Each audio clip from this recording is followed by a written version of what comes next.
कर लेने दीजिए 1 मिनट। बैठिए, जल्दी बैठिए। देखिए इसमें बोला जा रहा था, समझिएगा ध्यान से। देखिए इसमें बोला जा रहा है, नोट में लिख दिए हैं, ठीक है। समान हर वाले भिन्नों में उस भिन्न का मान अधिक होता है जिसका अंश बड़ा होता है, ठीक है। जो समान हर वाला भिन्न रहेगा, यानी कि जो उसका हर है वो क्या होना चाहिए, समान होना चाहिए, बराबर होना चाहिए। अगर इसका हर बराबर है, ठीक है, इसका हर बराबर है, तो इसमें सबसे बड़ा भिन्न कौन कहलाएगा, जिसका अंश बड़ा होगा, ठीक है। जिसका अंश क्या होना चाहिए, बड़ा होना चाहिए। तो देखिए इसमें किसका अंश सबसे बड़ा है, 13/13 का। तो 13/13, देखिए इसका देख लिए कि जो हर है वो हर तो सब में बराबर है, इसमें 13 है, इसमें 13, इसमें 13, सब में 13 है। हर जो है नीचे वाले को हर कहते हैं, ऊपर वाले को अंश कहते हैं। तो इसका हर बराबर है। तो अब हमको बड़ा भिन्न देखना है इसमें, तो बड़ा भिन्न वही होगा जिसका अंश बड़ा हो। तो इन सभी में ये जो है अंश इसका बड़ा है, 13 है यहाँ, ठीक है। तो इसी का बड़ा हो, ठीक है। तो ये जो बड़ा है तो समझिए कि भिन्न भी इसमें क्या होगा, ये बड़ा भिन्न होगा, यानी कि 13/13 क्या होगा, बड़ा भिन्न होगा। तो अब समझ में आ गया आप लोगों को। अब जिससे जांच करना है, देखिए यही नियम है। नियम पहले याद कर लीजिए कि समान हर वाले भिन्न में जिसका अंश बड़ा होता है, ठीक है, वो भिन्न सबसे बड़ी होती है, ठीक। अब जिससे जांच करना है, इसको इम्प्रूव करना है, तो आप कर सकते हैं। 1/13 है ना, तो 1/13 में जब 1 में 13 से भाग दीजिएगा तो 0 पॉइंट कुछ कुछ आएगा ना। तो ये तो चलिए ऐसे ही इसको हटाइए, ठीक है। अगला के देखते हैं, ये 2/13 है। 2/13 में जब जांच करने चलिएगा तो 13 से भाग दीजिएगा, 2 में दीजिएगा ना, तो ये भी 0 पॉइंट कुछ कुछ में कटेगा ना जी। अच्छा चलिए, ये भी चलिए हटाइए इसको थोड़ा। और 5/13 है, तो 5/13 में जब भाग दीजिएगा तो देखिए 13 से 5 में भाग लगाइएगा, क्योंकि जो जिससे भाग दे रहे हैं भाज्य है 13, जिससे भाग दे रहे हैं भाजक 13 है, भाजक 13 है ना। तो भाजक इसमें 13 हुआ, और जिसमें भाग दे रहे हैं वो भाज्य हुआ। तो इसमें छोटा है तो इसको कटाने के लिए 0 लेंगे ना, तो 0 लेंगे। यहाँ पर देखिए 5 है यहाँ, तो जिससे ये 5 है। अब 13 से भाग, निचला वाला से भाग देते हैं, 13 से भाग देंगे तो बिना दशमलव बिठाए यहाँ पर कैसे भाग लगेगा, इसमें नहीं लगेगा ना। तो बताइए कि ये 0 पॉइंट कुछ कुछ बार में जाएगा, ये जाएगा ना ये। तो अभी इसको भी हटाइए, ठीक है, क्योंकि और भी आगे देखते हैं। 7/13 देखिए, 7/13 में क्या है कि यहाँ पर देखिए 13 जो है ज़्यादा है और ये जो 7 है कम है, जिसमें भाग देना है वो कम है। तो इसमें भी दशमलव बिठा के 0 हमको रख के करना पड़ेगा, तो ये भी छोटा हो जाएगा, इसको भी हटाइए।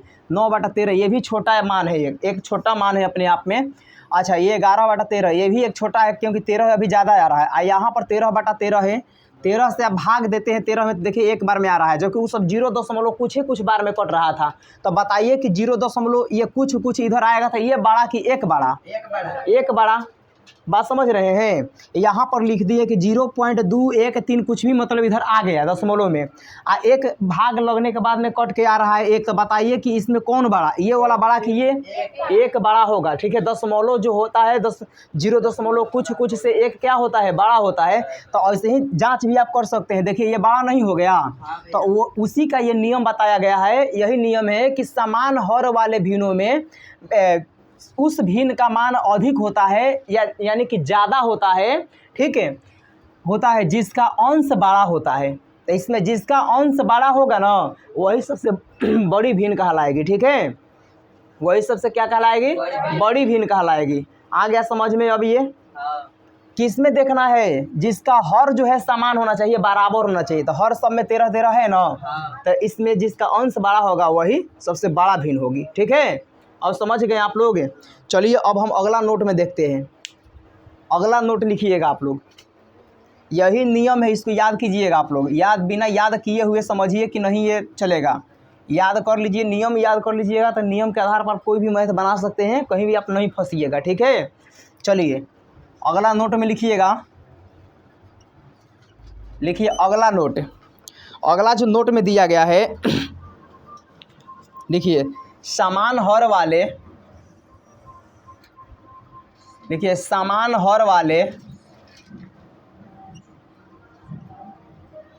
हर वाले भिन्नों में, समान हर वाले भिन्नों में उस भिन्न का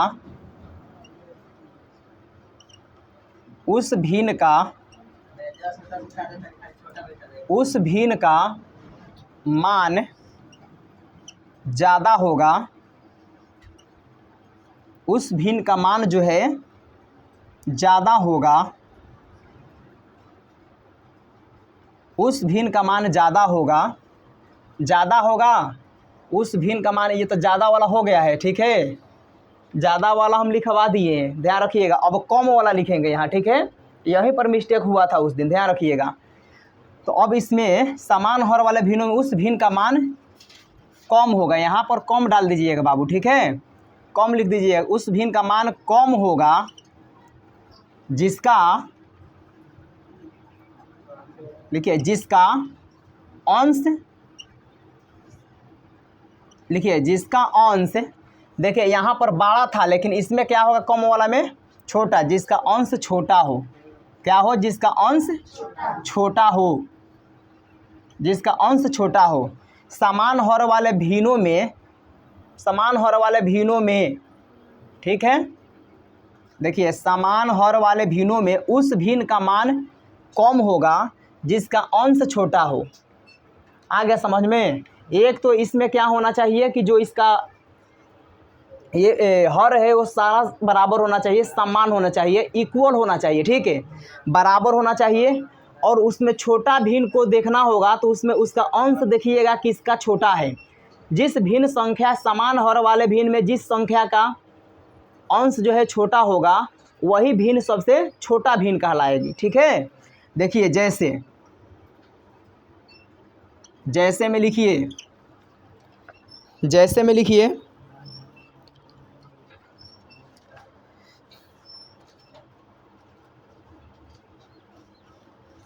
एक बटा तेरह, 1/13 कोमा 2/13 कोमा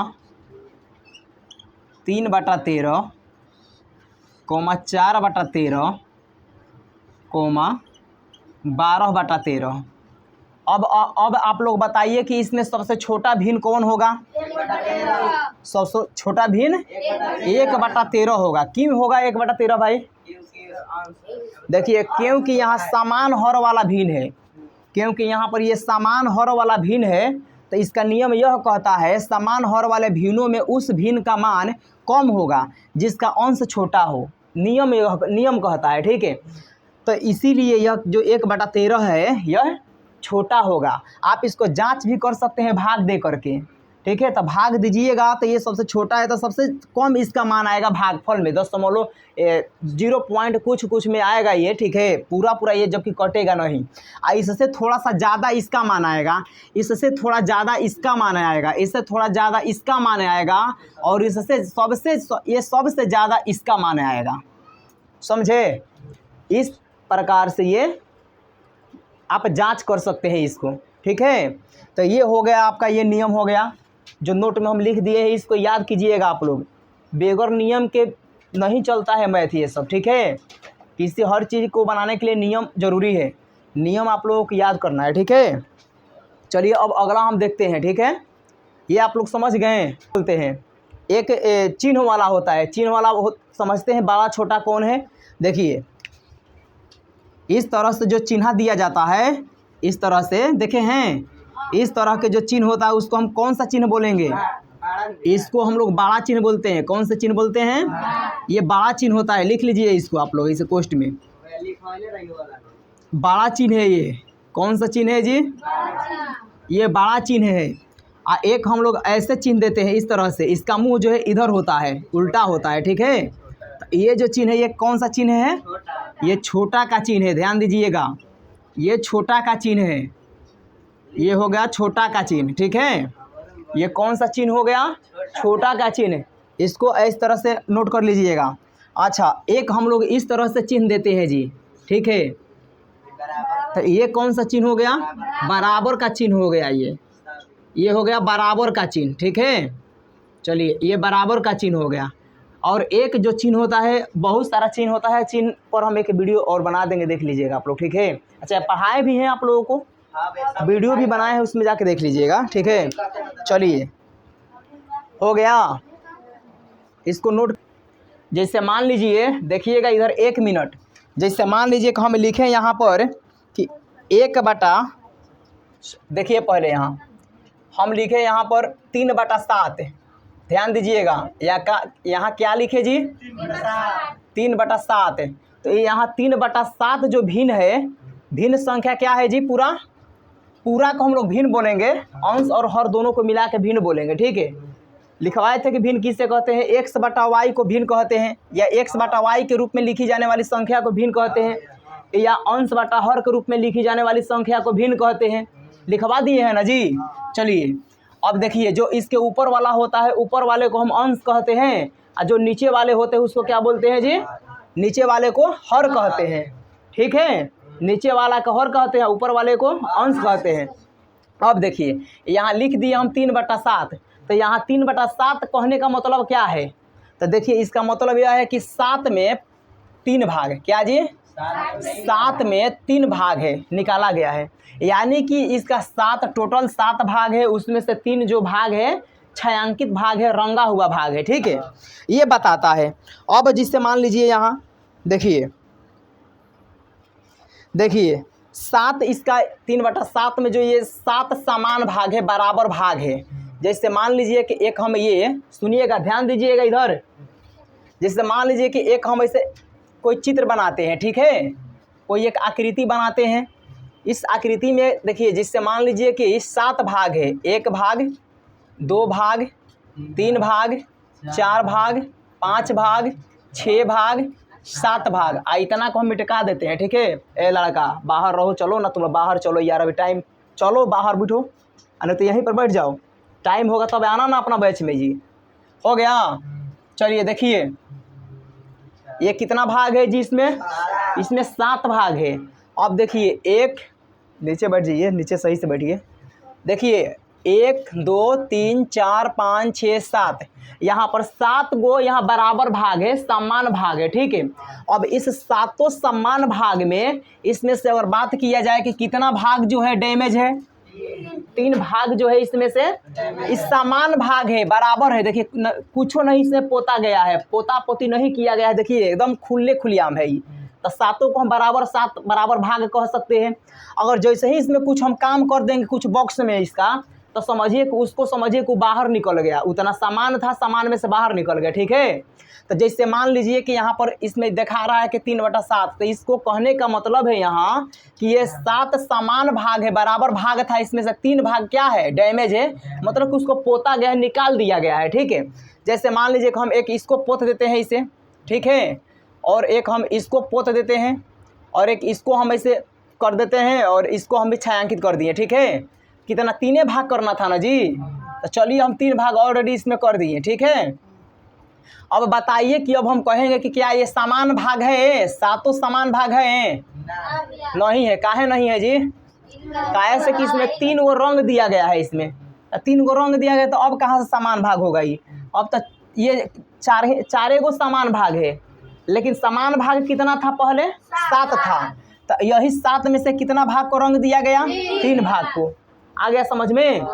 तो इसको हम लिखेंगे इस तरह से 3/7, यानी कि समान भाग इसका टोटल कितना था, 7 था, और कितना भाग को इसमें रंगा गया है, 3 भाग को छायांकित किया गया है, ठीक है। ये दर्शाता है। अब समझ गए आप लोग। चलिए अगला देखिए, यहाँ पर बताइए कि यहाँ पर कौन बड़ा, 3/7 बड़ा कि 4/7 बड़ा, 3/7 बड़ा, यहाँ 3/7 बड़ा है जी। हम अभी आप लोगों के नियम में क्या बताएं, नियम में हम यही ना बताएं कि समान हर वाले भिन्न में, समान हर वाले भिन्न में, तो देखेंगे कि समान हर है इसका, भिन्न संख्या है। अब समझिए, ये लिखवाए थे कि जिसका अंश समान हर वाले भिन्न में, जिसका अंश बड़ा हो तो वही सबसे बड़ा भिन्न कहलाएगा, और जिसका अंश छोटा हो तो वह सबसे छोटा भिन्न कहलाएगा। तो बताइए कि इसका अंश बड़ा है ना जी, तो यही ना बड़ा हुआ, और इसका अंश छोटा है, देखिए ऊपर वाले को अंश कहते हैं, तो इसका छोटा है तो यह छोटा भिन्न कहलाएगा। बात समझ गए। तो इसको जिससे मान लीजिए कि चिन्ह के द्वारा दिखाना होगा, तो कैसे दिखाइएगा, ए लड़का देखिए, जैसे मान लीजिए कि 3/7 है, तो 3/7 छोटा है किससे, 4/7 से। तो ये दोनों के बीच में कौन सा चिन्ह दिखाइएगा? छोटा वाला। 3/7 छोटा है 4/7 से, यानी कि 4/7 बड़ा है।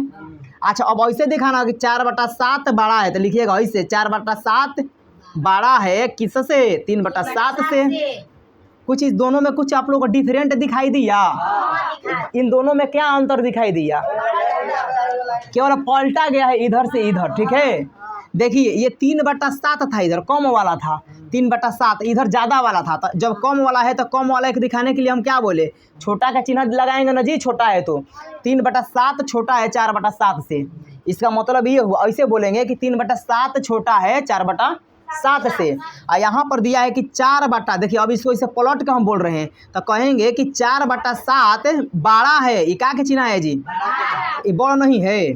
4/7 बड़ा है 3/7 से। कुछ समझ में आया आप लोगों को? आ गया समझ में? छोटा वाला के दिखाना है तो छोटा के चिन्ह से दिखाएंगे, यानी कि 3/7 छोटा है 4/7 से, यानी कि दोनों में बड़ कौन हुआ जी? 4/7। यही छोटा हो गया। आ गया समझ में?